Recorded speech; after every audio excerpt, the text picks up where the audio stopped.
Hey guys, good morning. Well, we've had the chance to drive around Monroe already this morning, go to a few different spots, including this one, and we are seeing examples of what folks need to start preparing for. It's not only having a plan in case of a possible power outage, but scoping out trees to see if they may be a potential concern for damage that comes with those strong winds. This part of Snohomish County, one of the areas where we know that could see some of those strong winds we've been hearing about, the strongest so far this season. So here's what the teams that are going out right now and trying to help people with tree care are suggesting you do ahead of the storm. They say you want to look for a potential impact to either cars or houses that are where you live. Experts say that you should be looking for trees that are not secured, especially taller trees that are isolated, and also specifically check out the shape to see if anything is poking out. You can also look to the trunk for any signs of decay, as well as the roots if they are lifting. These are all potential concerns ahead of the storm.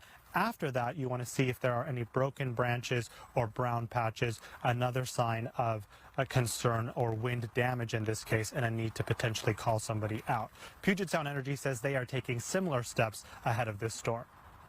We prepare our electric system year-round, and that includes tree trimming and completing any type of electric reliability projects to strengthen our system. PSC says that they have added extra dispatchers to work around the clock in case of power outages. They have 1.2 million electric customers and advise them to have batteries, emergency kits, and charged cell phones as one more way to prepare for the storm. They also want you to consider downloading their app. That's one way that you can track potential power outages as well as report them. Live in Monroe, Sean Chitness, Fox 13 News.